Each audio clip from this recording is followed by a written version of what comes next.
Well, welcome everybody to what I'm sure will be a very interesting and definitely topical discussion on the business resilience imperative moving into 2021. Firstly, as some of you more observant people may have noticed, George and Pranito is absolutely not in attendance today, unfortunately. He's unwell, which is what happens in real life.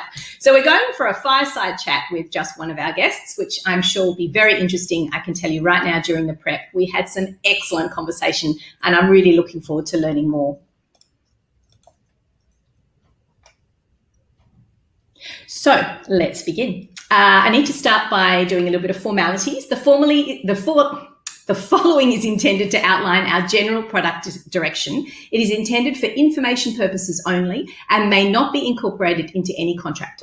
It is not a commitment to deliver any material, code, or functionality and should not be relied on in making purchasing decisions. The development, release, timing, and pricing of any features or functionality described for Oracle's products may change and remains the sole discretion of Oracle Corporation. So my name is Alexi Boyd, and as the conversation curator, I create engaging and conversational content with your expert guests through panel moderation, interviews, and fair and equitable discussions. Joining me today is Ben Joseph, the Managing Director at Josco, engineering and products manufacturer and distributor. Welcome, Ben. Morning, Alexi. How are you? It's good to hear from you. Now, let's talk about what we're going to be discussing today. So your business has survived the last 6 months and some of us have actually thrived, but will we remember what we learned when things turn to relative normality? Disruptions to business come in many forms, whether it be global financial crisis, personal, or something we've absolutely no control over, like a pandemic. Regardless of the cause, the effect is what we're learning about today from the experience of our panelists and this fireside chat. You'll learn to adapt your cash flow process, increase automation, and generally improve business continuity into the future and build your own business resilience imperative for 2021 and beyond. So let's find out about it.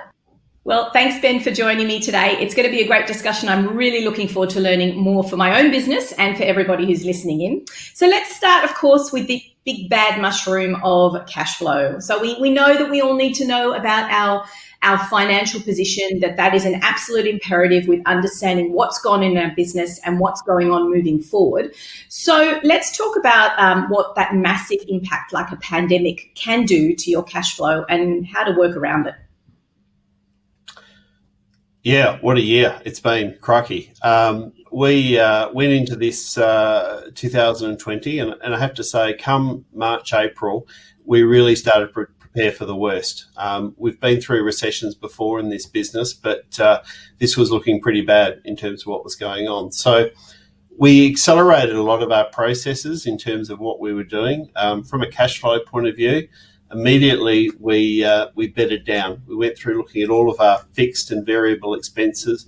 What could we take out of the business straight away, getting ready for what was coming ahead.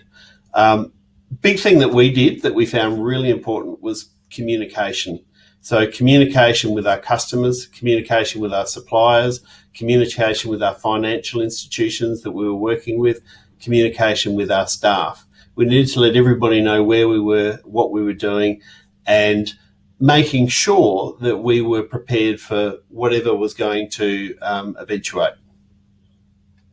Yeah, I think that's so important. But what I'm curious about, and I think that this is quite useful for those listening who maybe haven't been in business for all that long, how did you know when things were really turning a corner and were going to be as bad as you now know? What were the red flags that went off in terms of the timing of that? Yeah, so initially what we were concerned about, so we work through distributors, so we're not dealing directly with the public. And what we started to see with a number of our small to medium-sized distributors, they immediately started to reduce their stock holding. So stop placing orders on us in terms of what they were doing. Our larger customers continued on with a bit of a business as usual.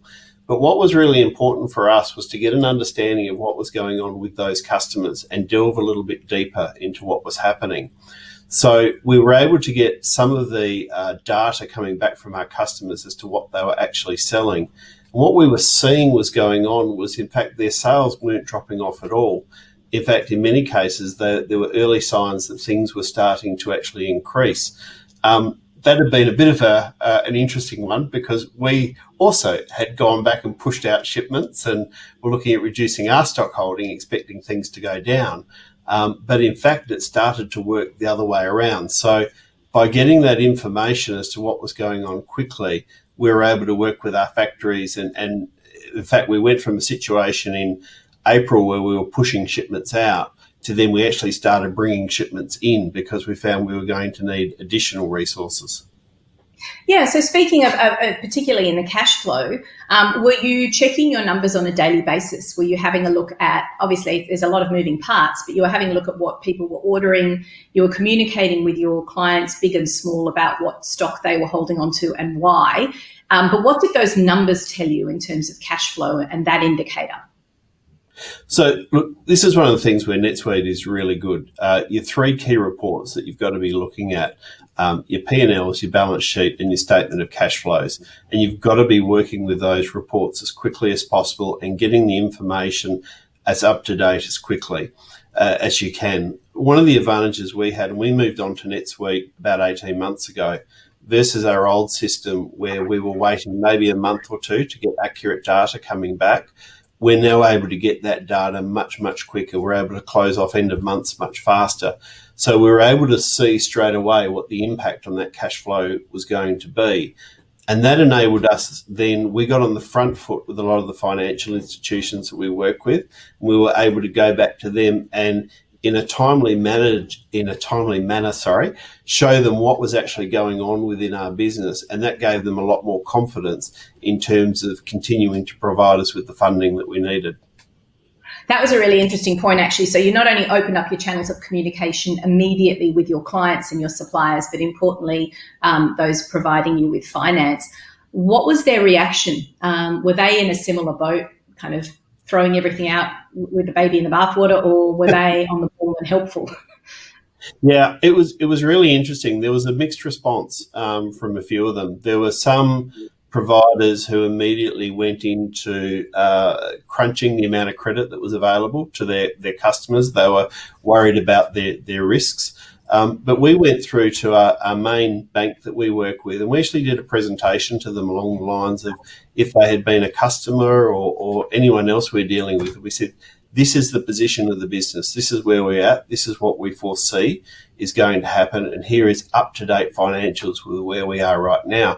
And what we found was quite surprising. Going into this, the immediate reaction was we all thought that the banks were all going to immediately clamp down on businesses, and because they were worried we're heading for a recession. What actually happened was we found the banks were clearly trying to articulate which were the businesses that were going to come through this okay and which were the businesses that were going to suffer. And ideally, they were trying to support all of their customers, but when they identified businesses that were actually going to go fairly well through the COVID pandemic, they actually wanted to be more engaging and what else can we do to help? And that helped our business quite significantly. So through that communication, you were almost selling yourself to the bank as something that's reliable and I guess that true source, or the one true source of truth. I keep on getting mixed up with that sentence, but that true real life data, real time data was so crucial to have that, so you could continually be updating them as well as doing a great presentation. Absolutely. 3-5 years ago on our old ERP system, there's no way we would have been able to get that data as fast as we did through to them. And we actually found ourselves in the nice position that we actually had banks chasing us for our business, quite the opposite of what traditionally would have normally happened. So it was remarkable, the transformation in just a few short months, as to banks were really looking at businesses that understood what was going on in real time versus those that were really starting to panic. And if you could demonstrate that you knew your business and you knew where you were going and you knew what the risks were going to be and where you were benefiting, those banks wanted your business. And even now we're seeing it where they are chasing businesses to lend to who they know are going to get through this pandemic. It's such an interesting view on the success of those who have survived, that they're the ones who, I don't want to say the word convinced because it's a reality that you've survived and thrived, but it's very interesting that bringing on a financial institution as part of it, communication has been key to that. And I think there's some really good lessons there for everybody for the next wave or whatever it is that we go through. Fingers crossed, not too long, too long in the future. So I'm intrigued by processes and procedures as well. I wanted to ask you about, again, that timing issue of when did you recognise that automation was the key, and which of those processes did you tighten up to try and, I guess, streamline processes in general? Yeah, most certainly. Look, one of the things that my other director and I were dead set on coming into this was we weren't going to let anyone go. We're all going to go in this together. We've got a great team that we work with, and we wanted to hold on to everybody. One of the things that happened that was really interesting, though, is that the workload increased substantially, and it probably increased at a level that was disproportionate to the level of sales were increasing. And one of that had to do with we had a lot of issues with regards to getting hold of stock. Supply chains around the world were really in trouble. We'd push orders out, brought them forward. Factories were dealing with COVID and so forth. So, if you look at the number of man hours that were required for an order of a certain value, those number of man hours increased for each order that we were doing. So it was really important that we went through each and every area of the business and identified how could we take out some of those low value tasks? How could we automate some of those things that we were doing so that we could work with the existing team?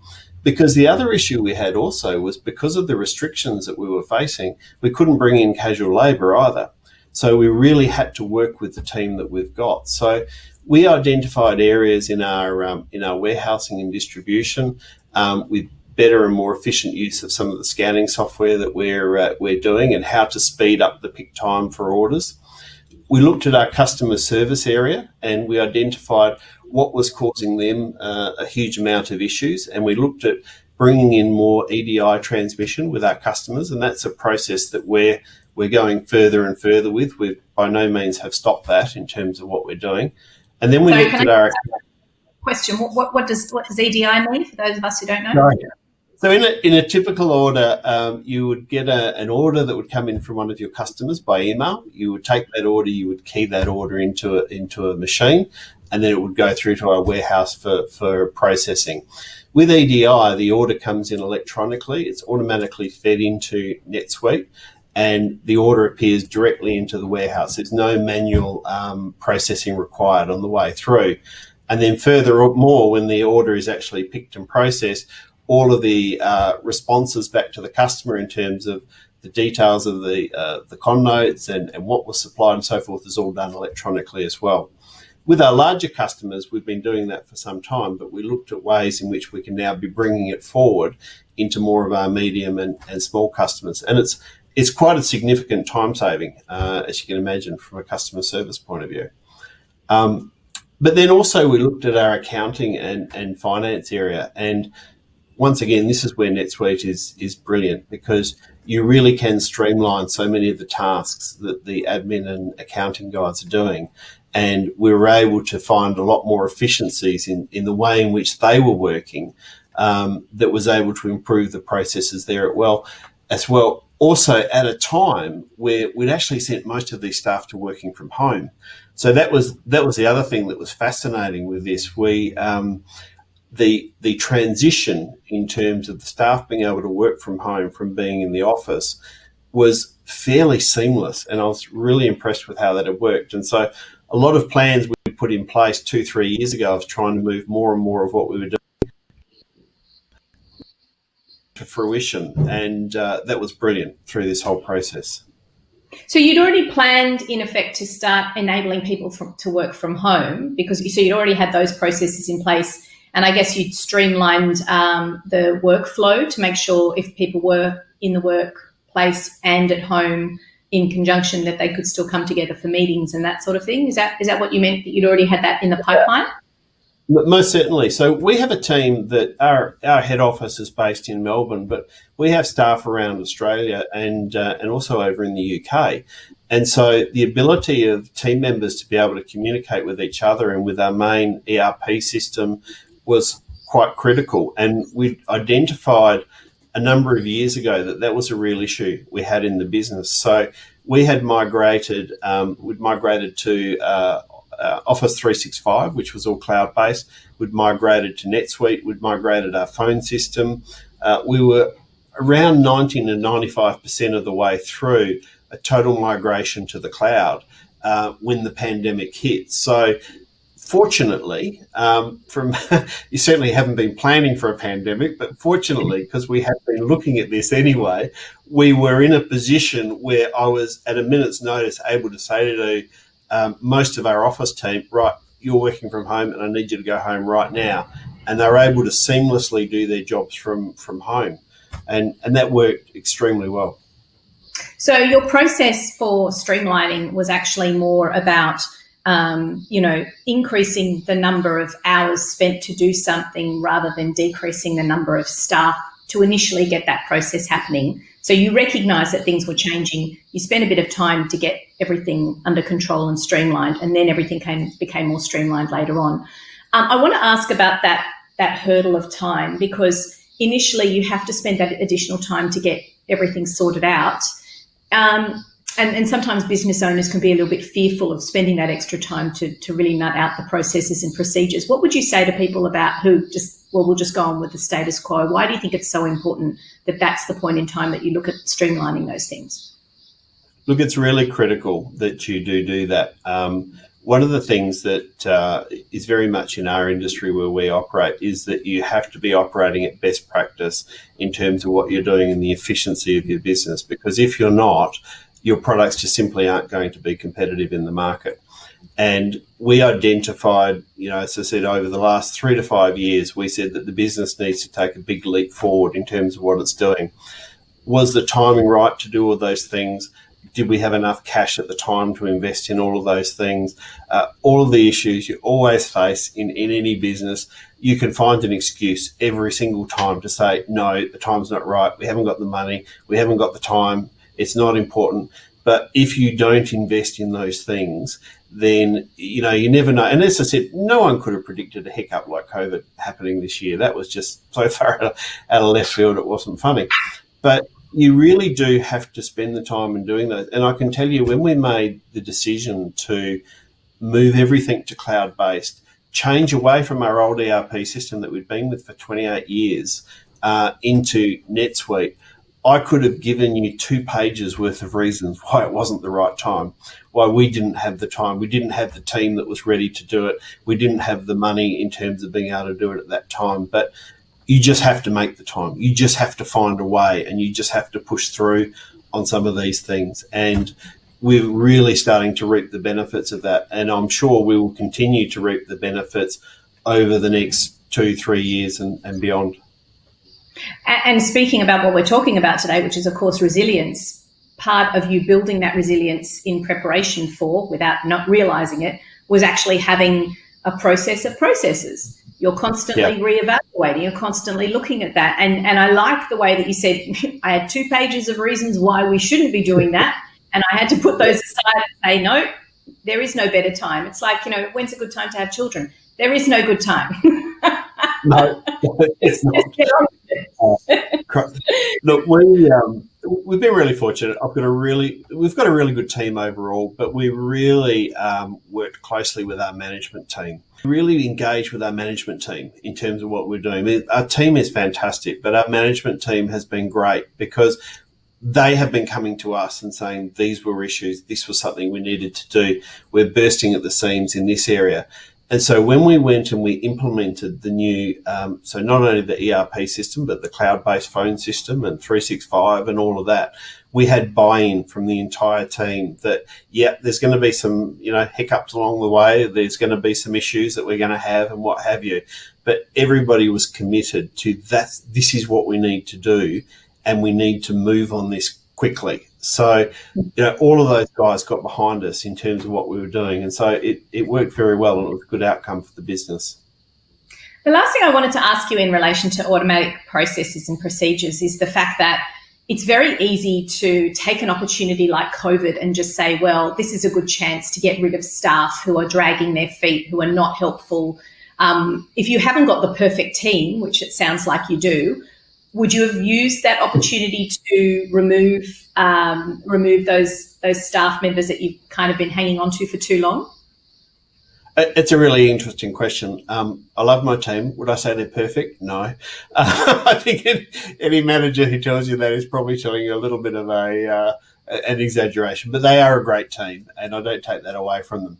I think things like performance managing your team and any issues that are there, you should be doing those as part of your normal due diligence on your business anyway. If you were looking for COVID as an excuse to do that, I don't think that's the right way to do it. We have a ongoing process of reviewing all of our team, where we sit down and we talk with them and how they're going and where their future direction is and so forth. So I wouldn't say there was anything built up that we then said, right, we need to implement this as a result of COVID. We just kept our normal processes going. And look, through the last 6 months, our standard reviews with people have continued as always. Our engagement with our team has improved as always. So no, I wouldn't say use this as an excuse. Coming back to what I was saying at the start, we've been fortunate through this pandemic. We've actually done very well, and in fact, we've actually put on more staff. So I've actually had more people coming in and joining us. So yeah, we see it. We're a medium-sized business. We're not a global multinational, and there's a lot of those in the space where we actually operate. We're actually seeing COVID as a bit of an opportunity. Sometimes the big global multinationals will look at a crisis like this and will go through to their teams globally and say everybody has to cut 5%, 10%, 20%, whatever else.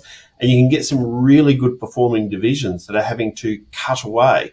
And we've seen that here in Australia. So we're taking the opportunity that because we are just here in Australia, we're a medium-sized business, we're actually putting on people now to say, let's use this as an opportunity to go out and grow our market share and expand what we're doing.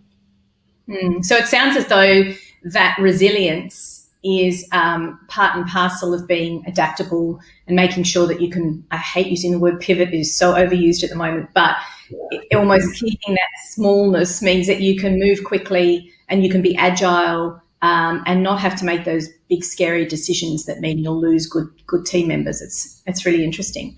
So I want to talk about where innovation fits in all of this, because I think the fear is when we have such a major disruption as COVID, the fear is that you've just got to stick to the status quo, just survive, just manage with what you're doing at the moment and hope at the end of this that you're still going to have two legs to stand on. So where does innovation fit in when it comes to moving forward during a major disruption like COVID? I think it's a really interesting place when you come into something like COVID. Your business, I always like with our business to look forward and say, where do we want to be in 1 year, 3 years, 5 years in terms of what the business is going? And, along comes something like COVID and you have to keep those same goals in place. It's just that you have to be, as you said earlier, very flexible on the short to medium term in terms of what's going on. We brought forward some of our plans. So we've put on a new design engineer in terms of what we're doing. We're looking at some of our factories around the world who, interestingly enough, initially it was the Chinese factories we were worried about. Now the Chinese factories are going well. It's actually the North American and the European factories that are struggling a little bit. But, bringing more and more of that back in-house in terms of what we're doing so that we have more control over it is something that we've done very much over the last few weeks. We've been investing in 3D printers and other things. So how do we be quite flexible? How do we be doing more of what we need to be achieving here rather than outsourcing maybe some of that functionality that we might have done in the past? One of the things we have been doing as well is looking at our factories around the world, making sure we've got plan Bs in place. What happens if one particular country gets hit really bad? Do we have an alternate source of supply from another factory? Not only, it might not be in that country, it might be in another country that we can bring in from. So they're all contingency plans that we've been working through. And sort of under that banner of innovation, how do we evolve our business in terms of what we're doing to ensure that we can be maintaining what we're doing, but also grow? And, a little bit like what you were talking about earlier, you've got to be very careful about just bunkering down and saying, we've just got to get through this, but don't spend any money, don't do anything, and let's hope everything will be okay. Because if you're not careful, those 1, 3, 5 year plans that you've got in place, you're going to push those out. And if your competitors aren't doing that, you might find yourself in a worse situation. I like the way you were saying that those short-term plans become even more fluid.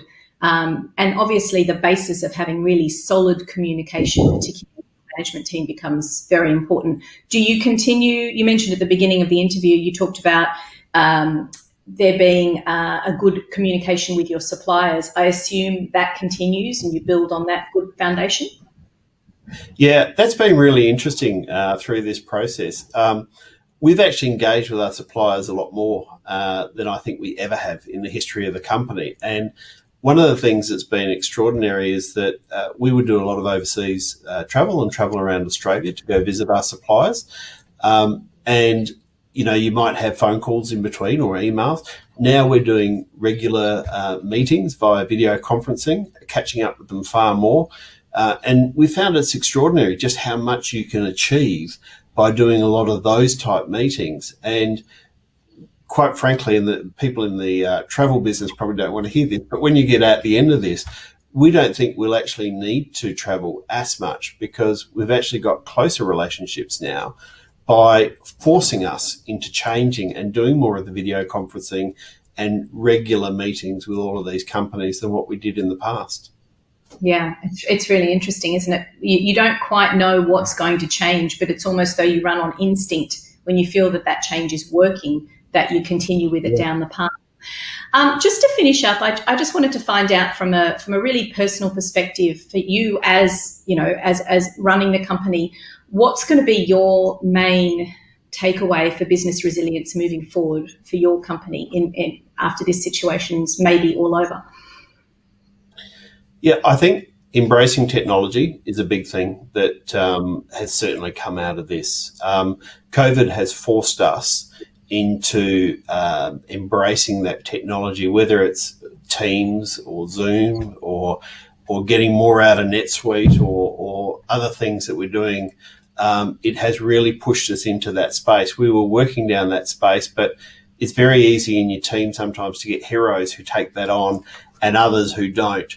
This has forced everybody to have to get on board and do what they're doing. So I think that's certainly been a big factor. I think also the other thing is, and look, I've been through this business and the recession we had in Australia in the early 90s, which was an awful experience, I think, for everybody.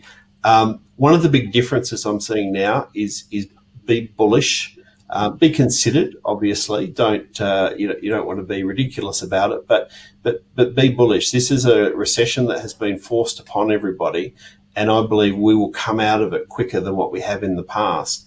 And so you have to be very careful, as we were talking earlier, about not just bunkering down and wait for the storm to pass. You've actually got to get out there, be flexible, be innovative, do all of these things. And I believe you'll truly come out of this a better business than the one you went into it with. Well, it's a fantastic way to end today's session. I'd like to thank you very much, Ben Joseph from JCurve. I've learned so much about the industry and how good management techniques really help you build that resilience and move forward into beyond where we are today. Make sure you check out Ben on LinkedIn and, of course, on the website to see the products and your experiences in action. And make sure that you visit jcurvesolutions.com/now for more great tips about business resilience and continuity. My name has been Alexi Boyd. I've enjoyed this immensely. I'm sure that you've learned a great deal, and we look forward to seeing you at the next session. Thank you.